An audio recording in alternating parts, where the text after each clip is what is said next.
Hello, and welcome back to another chapter of Tim Burton's Nightmare Before Christmas. I do hope you're enjoying the series so far. Please remember to share, comment, and subscribe, as it does help my channel grow. And we'll be beginning on Chapter 11, 301 Days Until Christmas. A line of monsters wandered through town, starting at the steps of the town hall and stretching all the way to the cemetery. A hum of excitement was in the air. This Christmas thing had to be particularly terrifying if Jack was so enthusiastic about it. The monsters whispered to one another, trying to guess what role each one of them would be assigned to play in the Yuletide horror. Patience, everyone, the mayor announced through his megaphone. Jack has a special job for each of you. Standing in line behind the saxophone player from the undead ensemble, Sally anxiously rested her chin on her one hand. She had overheard the excited chatter from the others, but couldn't join in their enthusiasm. The Thistle's frightening vision was too fresh. What did it mean? Tragedy.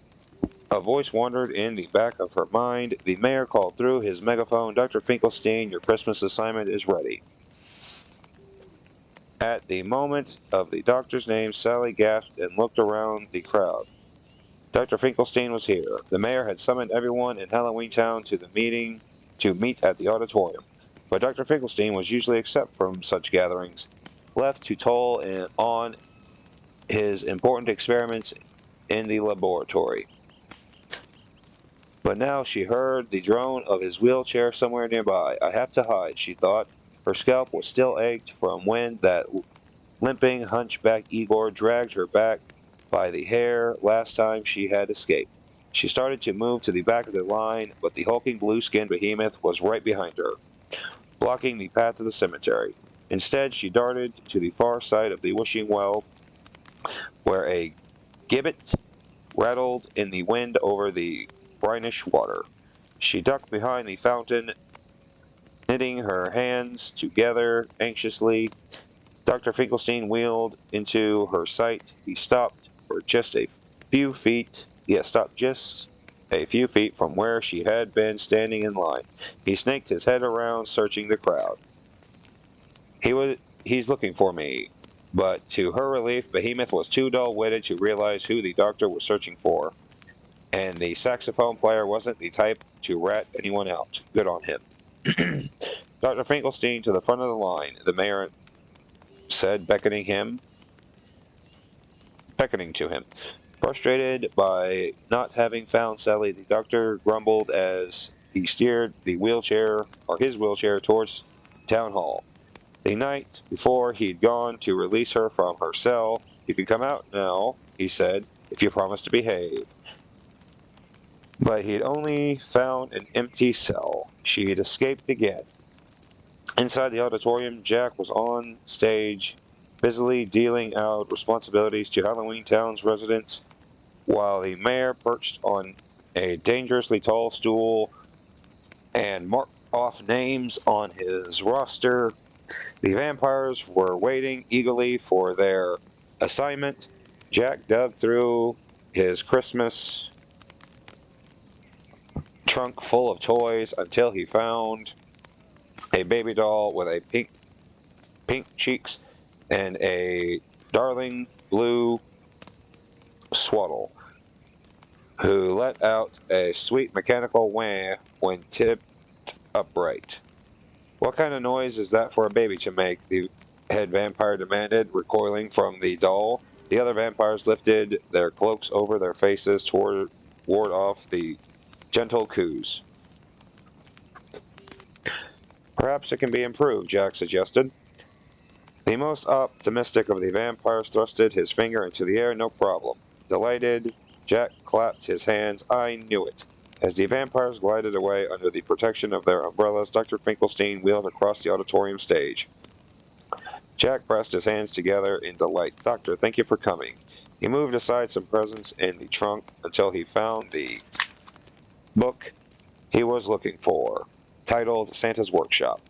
He opened to the page he had bookmarked that showed the silhouette of Sandy Claus's ferocious flying deer. We need some of these. He tapped on the picture. Jack knew that building flying reindeer was no easy feat, but he felt confident that if anyone could achieve it, it was Halloween Town's Resident Evil scientist. I see what you did there. He'd considered asking the witches if they could summon straw reindeer dummies to life, but then decided that simply wouldn't do. Reindeer were essential to Christmas's success. They needed to be fresh, or they needed to be real flesh and bone, or at least bone. Dr. Finkelstein had reanimated so many stitched together bodies that Jack didn't trust anyone else with the task. Just look at what beautiful work the doctor had done making Sally. Dr. Finkelstein said, squinting at the illustration through his dark glasses. He nodded to himself as he considered the reindeer's nimble legs and sharp antlers. Their construction should be exceedingly simple, I think. The mayor tottered up on his stool next to the podium, checking Dr. Finkelstein's name off the list and jotting down his task. How horrible our Christmas will be, he said in delight, with a happier of his two faces. No, Jack corrected him patiently, which prompted the mayor to quickly change to his worried face. How jolly. Oh, the mayor grimaced. As much as he trusted Jack, this Christmas thing was still a bit of a head-scratcher. He pressed a worried hand against his face, leaving a smear of black ink on his cheek. How jolly our Christmas will be. The mayor wondered if he would ever get it right. Probably not. A bone flew out of nowhere and smacked the mayor in the nose. A baseball followed, and another small round object, and he growled like a bulldog chasing a bee. He finally caught sight of his attackers. 3 snickering children wearing Halloween masks came from wherever they had been hiding. Oogie Boogie's gang. The mayor recoiled before asking, "What are you doing here?" A little boy in a devil costume cackled and said, "Jack sent for us." Specifically, added a blue-haired girl dressed as a witch. By name, finished a stout boy in a skeleton mask. Taunting the mayor, the 3 of them brandished slingshots made out of wishing bones. "Lock," the devil said, introducing himself as he took off his red mask to show his real face. "Shock," the girl said, giggling sweetly as she removed her own mask. "And Barrel," chimed the shorter one, taking off his mask to give his lollipop a lick. The mayor pointed his megaphone in Jack's direction and called an urgent whisper to him, reminding him that these were Oogie Boogie's helpers. He grimaced so hard that his teeth chattered. Jack knelt on one knee before to be face to face with the mischievous trio, Halloween's finest trick-or-treaters. He swept his arms out and herded them close to his lower as he lowered his voice. "The job I have for you is top secret." He smashed a bony fist into his other hand.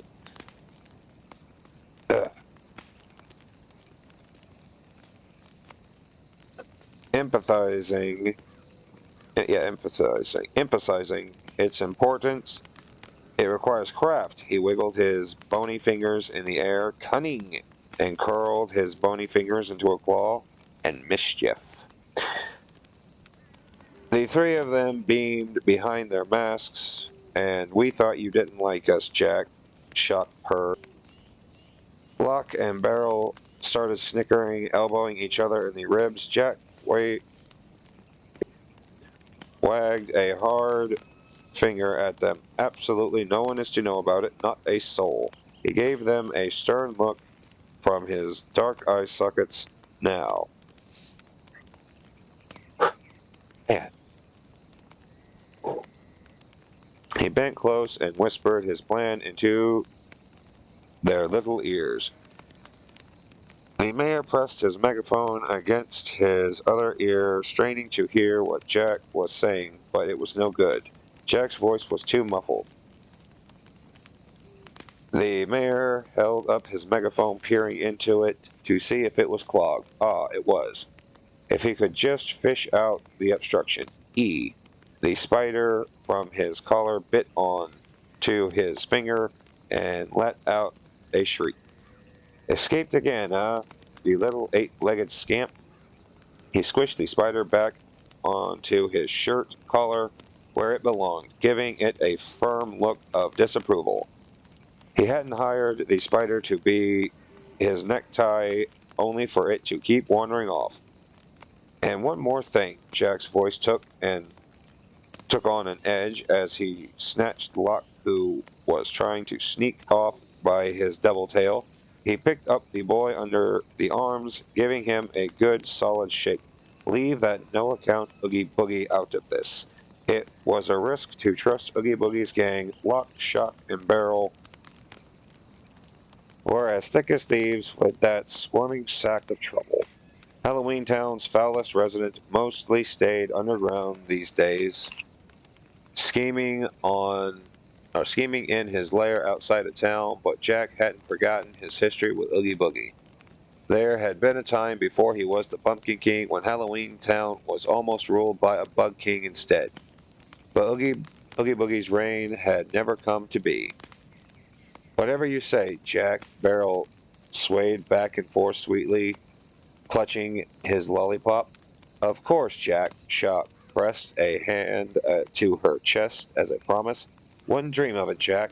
Locke bowed, but started snickering mischievously halfway through, setting off the rest of the trio, who giggled and cackled. Behind their backs, where neither Jack nor the mayor could see, all three of them had their fingers crossed. As soon as they were dismissed, Lock, Shock, and Barrel tramped from town hall through the town gate to the festering pit they called home.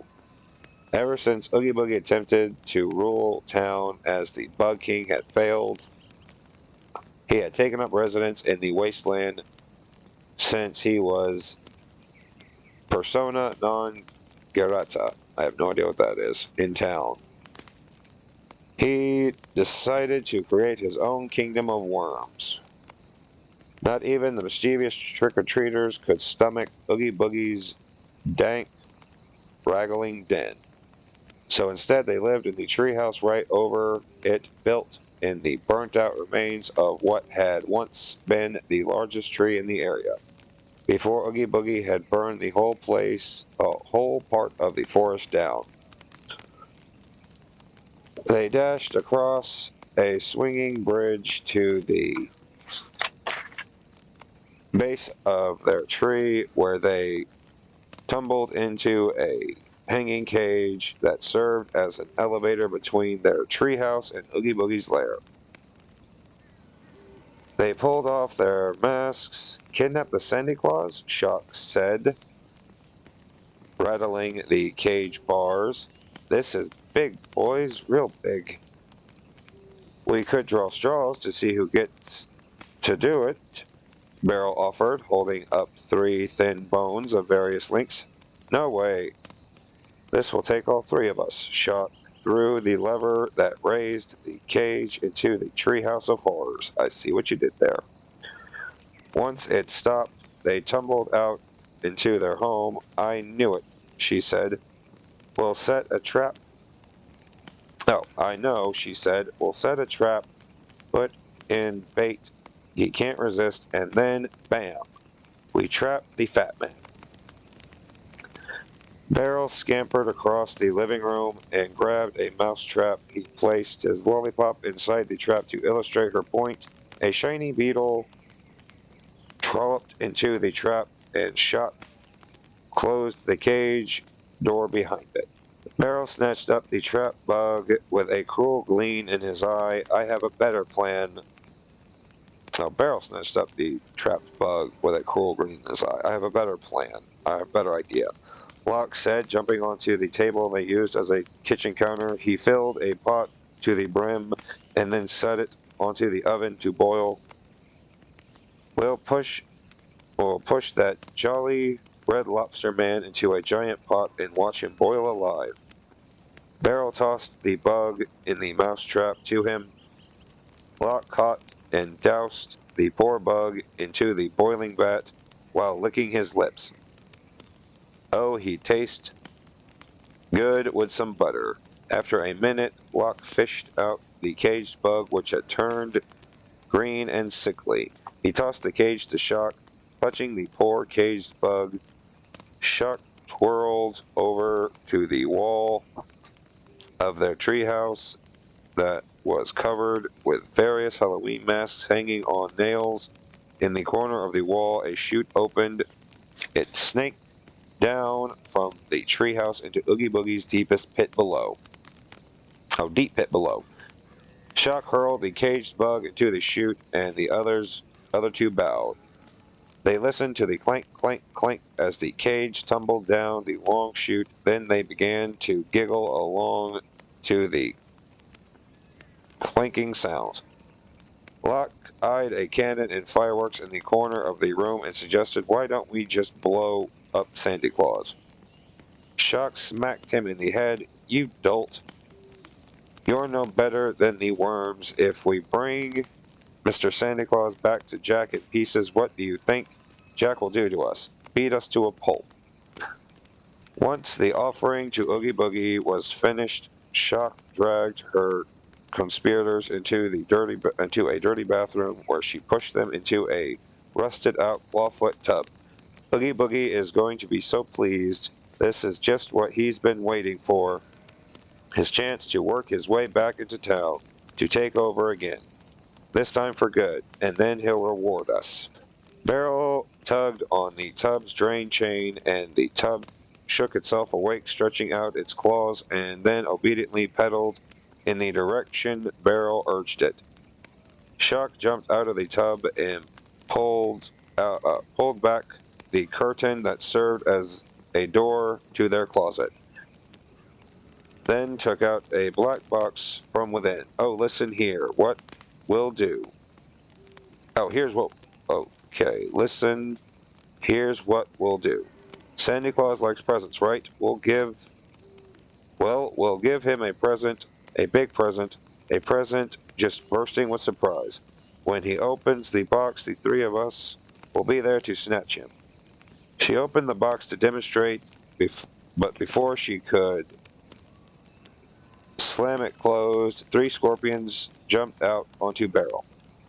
Beryl just giggled. "Bye-bye, Mr. Santa Claus." The three of them began to fill the bathtub with fireworks, animal traps, and sharpened spears. As the cold-hearted trick-or-treaters continued to plan their Santa Claus trap, the caged bug Shock had stuffed down the chute finally tumbled out the other end. It landed on a dark circular table in the middle of a massive cave. A hulking shadow fell over the sickly little bug, which let out a playful squeak. The shadow gave a deep rumbling hee-hee. Oogie Boogie had listened to his minions describing their dastardly plans overhead, and he liked what he had heard. "Santa Claus, huh?" he mused, and with a giant slurp sucked the little bug right out of the cage and into the dark abyss of his mouth. After his meal, he tossed a pair of red dice and laughed as a snake slithered through the dice's skeletal eye holes. That is the end of Chapter 11. Please remember to like, share, comment, subscribe. I do hope you're enjoying the story so far. I gotta get some water, and I'll pick this back up at Chapter 12 on the next episode. Goodbye.